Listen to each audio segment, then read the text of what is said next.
Hey everybody, hip hop. Hip hop is key, hip hop is the bomb. See that's Adidas? That goes back to the old school 50 years. This is a precedented 50 years of hip hop. And so with the hip hop and the scene of hip hop is history.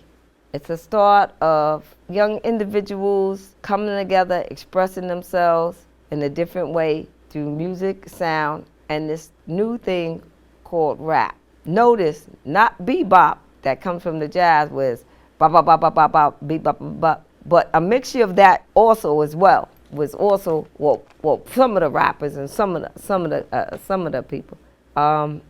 So I want to say that I'm grateful for hip hop and the music that it brought to me as a young youth. Starting out with breakdance and the rock and just these different versions of dancing that went along with the hip hop scene. The snapping of our fingers, the jumping around, the splits, the spinning, and all that. The origin of the dance that we created to go along with the movement and the soul sounds. And original.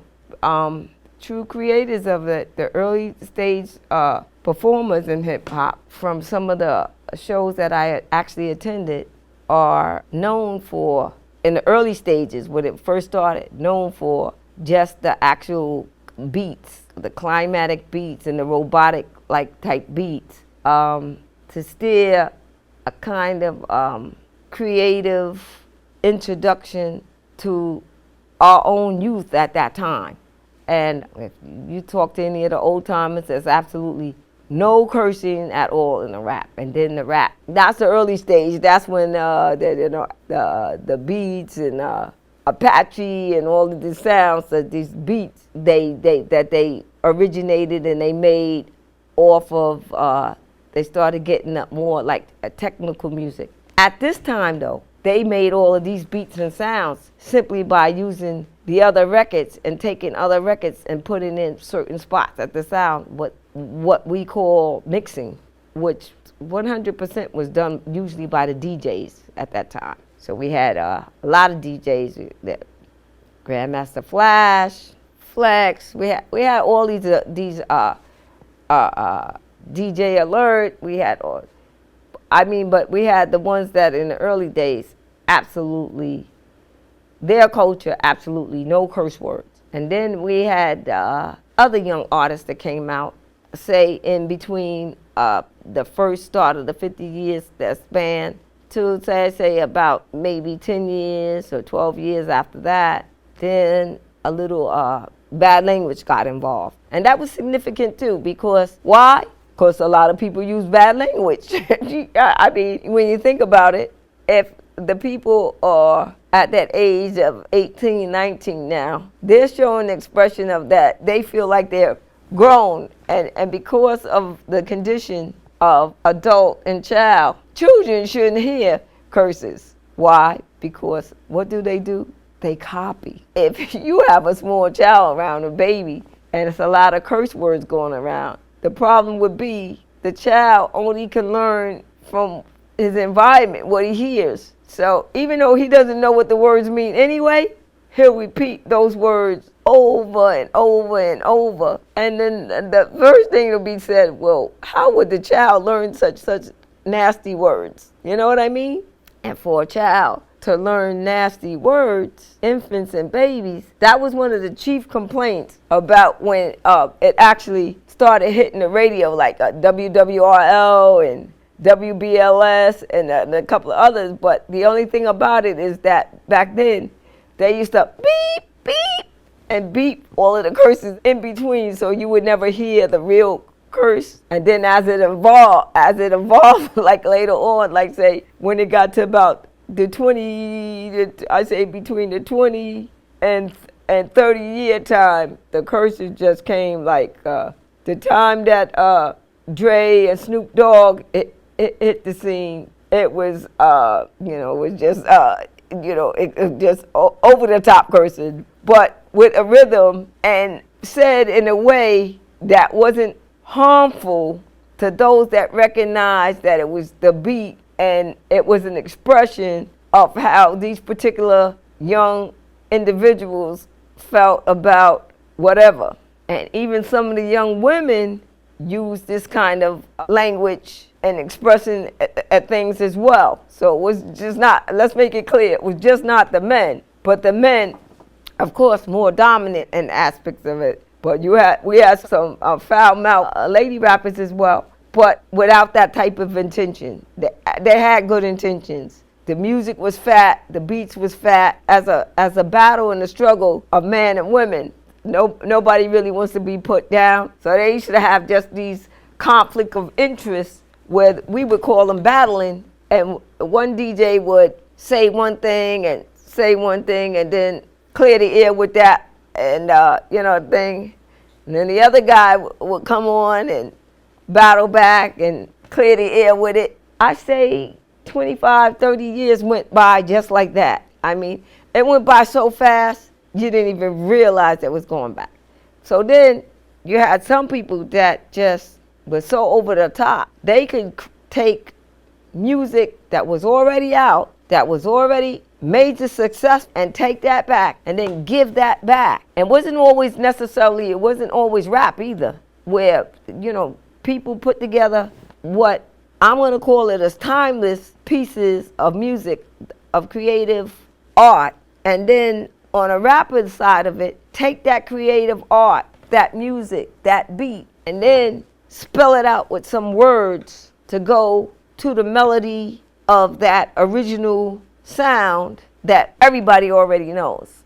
Then we had a few groups that were just rocked the charts with that. Lauryn Hill, her group, they did it outstanding. Got to see her at Yankee Stadium. Gonna see her next week. Creative, forever music. And that forever music means that you can change it, create the beat, maybe tilt it a little bit, slow it down a little bit, put a little rap on it. It doesn't have to be singing. It could take all the awards. There's a lot of people famous for doing just that, pulling out some stuff from 40 years back, and it doesn't just have to be rap, but it just so happens that we're profiling, we're specializing in rap because it's been so significant, so powerful in the music community.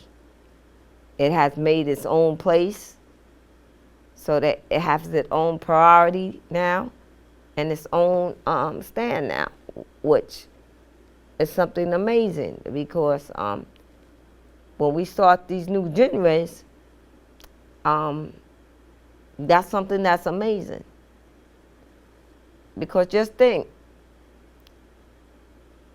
less than 50 years ago, you just had a certain amount of, you had country, you had pop, you had soul, jazz, you feel me? You had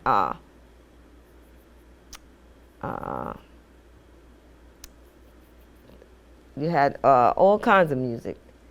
I'm trying to think of the other one. You had gospel, of course, and like folk, and even people that like Bach or Mozart. So you have many tastes in music, the love of the music, the love of the sound. It just never dies. It never ages. So it certainly holds a high portrait, it's always the picture, of humanity. You can't even separate music from humanity. Music and sound has always been a part of the human experience. And all humans, just like dance, it's It's always been a part of the expression of humans and the human characteristics that are creative and flow and free. So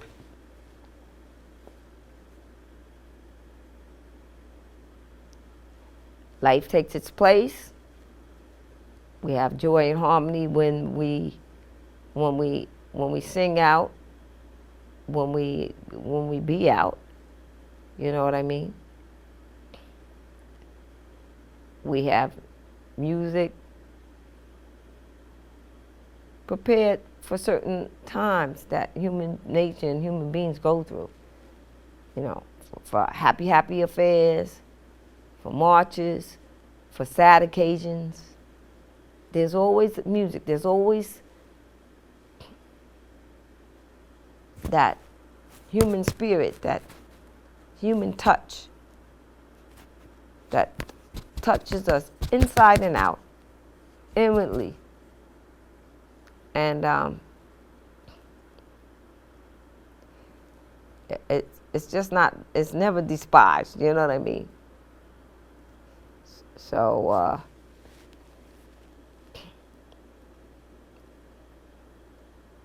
it touches, you know, it just revibrates. And it's all so natural. There's nothing unnatural about it. It's just as natural as that we need to eat and drink each day. We need to have music. It's a part of us. We need to have art. It's a part of us. We need to have different types of sports. And of course, you know, we did the United States Tennis Open. And we could give a big hand to my girl that grabbed the championship at 19 years old. Which is remarkable because we know nobody else has achieved that since Serena when she was 17. And we honor Billie Jean King, who stepped forward to step up to talk about women and their value. We have a lot of exciting things going on right now. That's history. That'll go down in the books, that make us proud, that let us see that maybe in 5 or 10 years, women's soccer, women's baseball. Our Liberty ain't doing too bad either. Praise to them. Also, shout outs to all my Virgo family members and friends. That's my brother-in-law, Jeffrey Jack, Michelle Campbell, Sine Haywood, and I can go on and on.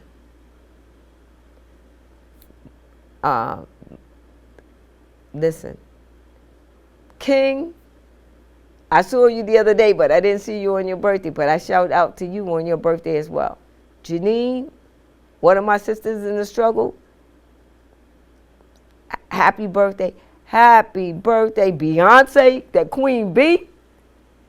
You just throw your hands up. I was so hurt, so disappointed. That's the first time ever I didn't get to check out your concert.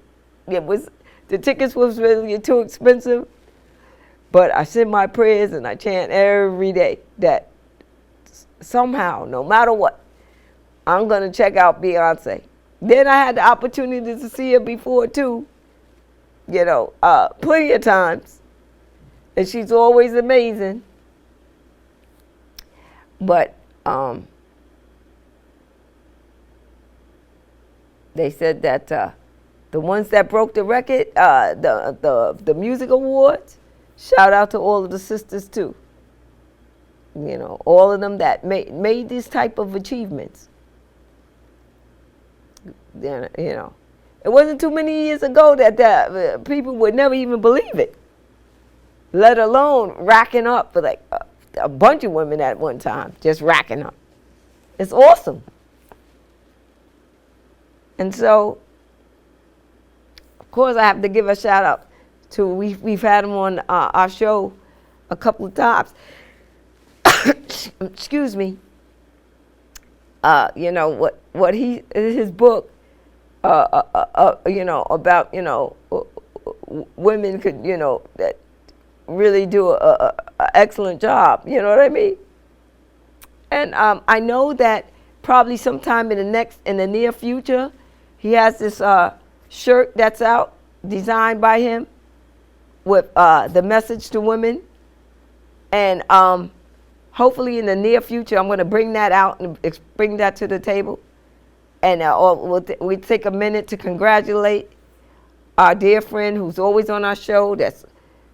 Was one of our leading friends. That Professor Ron Amber Delaney and Deloney. Sorry, Deloney. We got to get her name right because she's moving places. She's doing what it takes to provide education, and she's doing it with other educators all over. So we want to congratulate her. We had her on the show. We're going to have her pretty soon. But just kicks to her, salutes, happiness.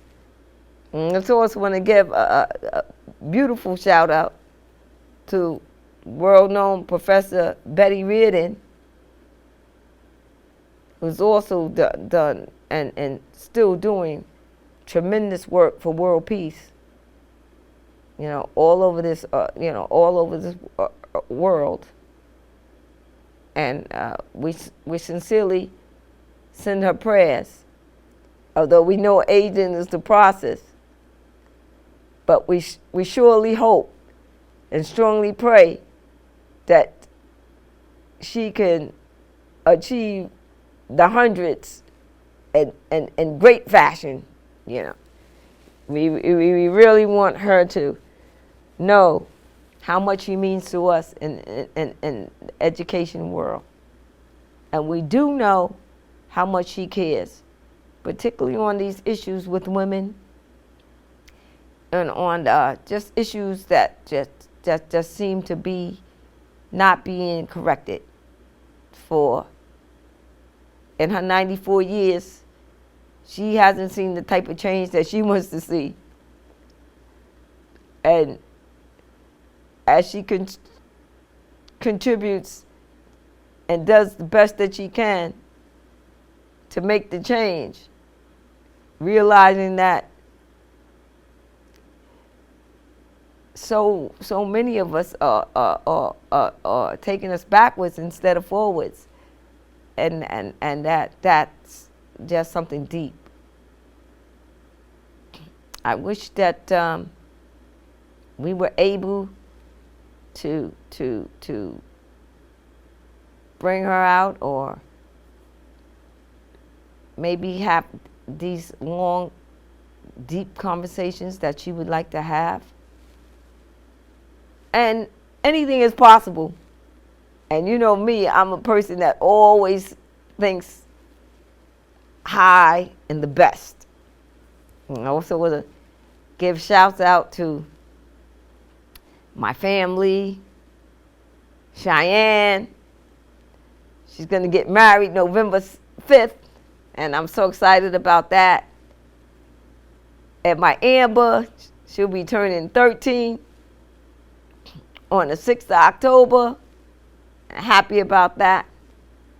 And then just a shout out to the Graham family for the loss of Jeroof, and a shout out to the Ford family for the loss of Isabel. And one thing that we know in this world, that we know that we have to take the good with the bad, and we have to win no matter what. You know what I mean? We got to take the good with the bad. We're going to have all of this going on, and we're going to have these people that are not rap type running around hurting people, and we just got to keep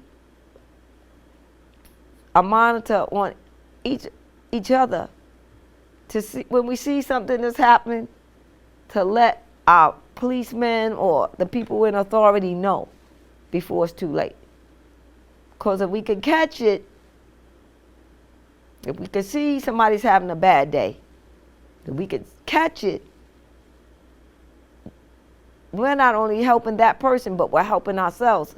And every time we help somebody else, that's what counts. Doing something for ourselves is what is expected of us. Remember that, you guys. When you do things to improve your own self, that's what's expected of you. But when you do things to improve the life and the happiness for fellow mankind or womankind, that's something that really is deepens in the heart. And you can take that to the bank. What you do for yourself means nothing. What you do for other people, that's significant. And it's praiseworthy. Although you shouldn't be patting yourself on the back for doing what you know is right. Too. That's the other thing. You still have to be humble. You do what's right because you know that's what you're supposed to be doing. You know what I mean? There's no ifs, buts about it. We have to get back to being human again. I know we see all of these things about the robots and the intelligence and this and that, but we can never lose the force of human to human. What it takes to be a good person. What it takes for us to take our beliefs that we believe in and force them out in our life. And that may be harder than you think, to do what you know is right and what you're supposed to do as opposed to what you do. Two separate things. But I guarantee you, if each and every single day you can use the courage to make you be better, you make it better for everybody else. It's a chain reaction. So you guys, we started on the hip hop. We're going to end on the hip hop next show, I promise you. Because we had really so much stuff. We got to thank Ricky Corporon and myself, Sylvia Gina Hunt, for organizing, getting these pictures and putting things together. We want to put it together in such a way. We want to give you the actual facts, the creativity that we bring, exposing it to you. And then sometimes we even want your feedback. Don't be afraid to send Ricky an email, letting them know what could have been better. Your communication and your thoughts and ideas are why we're reaching out to you, showing you the real talk, showing you what's really going on, not covering it up. Because we're in a world and none of us are perfect. I mean, and we have to, ideally, as we start to make the changes, make things better, but we got to start from somewhere. Even our public officials, they know things are going crazy, but they got to start from somewhere. And what they don't need is a bunch of criticism, but if you have a few things that are but tell them your solutions and let them see them, give them the insight of what you see, give them all the holes on it, but then on the opposite side, show them how to not even patch it up, make it even better, make it like brand new. So you guys, we're going to see you soon. We shout out love, all you Virgos, all you Leos, and we getting ready to move on to the Libras. And love and love. And Kim, your birthday's on the 19th. Sal, your birthday's on the 18th. Jasmine, Jameer, your birthdays. Auntie loves y'all. Sis loves you. Happy birthday. Peace out. Thank you so much. Thanks for checking out this episode of The Real Self Talk with Sylvia Gina Hunt. And now check out this slideshow from the Hip Hop Festival that took place at Yankee Stadium in August 2023. Enjoy.